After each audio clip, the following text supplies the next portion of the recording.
எல்லாருக்குமே வணக்கங்க. எல்லாம் எப்படி இருக்கீங்க? இன்னைக்கு நான் என்ன சொல்லப் போறேன் அப்படின்னு கேட்டீங்கன்னு வச்சுக்கோங்களேன், இன்னைக்கும் நான் பொண்ணுங்கள பத்தி தாங்க பேசப் போறேன். நம்ம பசங்கள வந்து ஸ்கூல்ல விடுறோம்.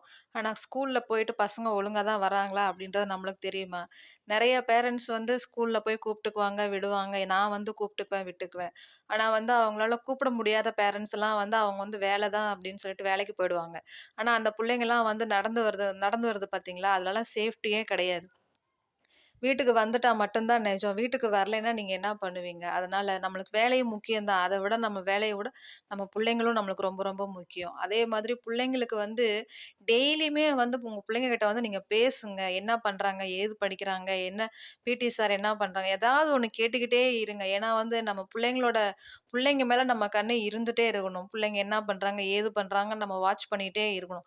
நான் இத அடிக்கடி சொல்லிட்டு இருக்கேன். ஏன் சொல்றேன் அப்படின்னு கேட்டீங்க அப்படின்னா, எல்லாமே நல்லதுக்கு தான்.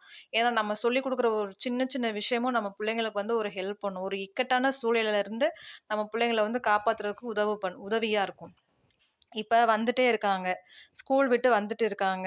ரோடு வந்து நெறைய கூட்டமா பசங்கலாம் ஸ்டூடண்ட்லாம் வந்துட்டே இருந்தாங்க அப்டின்னா பிரச்சனை கிடையாது. அப்ப இந்த சந்து ரோடு அந்த மாதிரிலாம் இருக்குது பார்த்தீங்களா? அந்த மாரி ஆள் இல்லாத ரோட்லலாம் வந்து அந்த புள்ளைங்க நடந்து வந்தா, ஏதாவது ஒரு சைக்கோ எவனாவது வந்து வண்டியில வச்சு தூக்கிட்டு போயிட்டான்னா, நம்ம புள்ளைங்க வருங்களா? வராது. அதனால வந்துட்டு முடிஞ்ச அளவுக்கு புள்ளைங்கள ஸ்கூலுக்கு போய் கூப்ட்டுக்குவாங்க. அப்படி இல்ல அப்டின்னா வந்து புள்ளைங்க கிட்ட சொல்லுங்க. தனியா இருக்கிற ரோட்ல வந்து ஆள் இல்லாத ரோட்ல நடந்து வராதம்மா! நீ வந்து கூட்டத்தோட நீ நடந்து வா. எப்பவும் மெயின் ரோட்ல நடந்து வா. சைடுல குறுக்கு ரோட்ல வரேன்னு சொல்லிட்டு தெரியாத ரோட்லலாம் நீ வராத அப்படின்னு சொல்லி நாம தான் பொண்ணுங்களுக்கு வந்து சொல்லிக் குடுக்கணும். அது மட்டும் இல்ல, பொண்ணுங்க வந்து இப்ப வந்து 10த் இந்த டீனேஜ் வயசு புள்ளைங்க அப்படிலாம் வந்து இப்ப நம்ம பெத்தவங்க சொல்ற எதையுமே காதுல வாங்கிக்கவே மாட்டாங்க.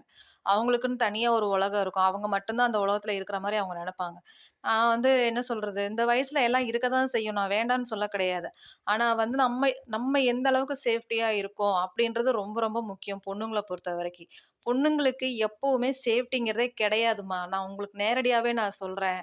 நீங்க வந்து எங்கேயுமே தனியா போகாதீங்க. இன்ஃபார்ச்சுவேஷன் வந்து இருக்கும். அதை வந்து நம்மளால ஒண்ணும் பண்ண முடியாது.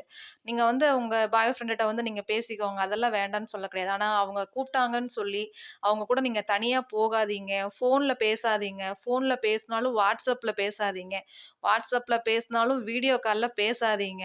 எல்லாமே ஒரு அளவோட இருந்தா நம்ம வாழ்க்கை நல்லாருக்கும். அளவு மீறி போச்சு அப்டின்னா, நம்ம வாழ்க்கை நம்ம கையில இல்ல. நம்மளால ஒண்ணுமே பண்ண முடியாது. அதனால எல்லா பெண்களுக்கும் நான் வந்து ஒரு அம்மாவா சொல்லிக்கிறேன். தயவு செஞ்சு எல்லாத்துக்குமே ஒரு கோடு இருக்கு. அந்த கோட்ட தாண்டி போகாதீங்க. சரிங்களா? நான் சொன்னது பிடிச்சிருந்தா லைக் பண்ணுங்க. பாய்.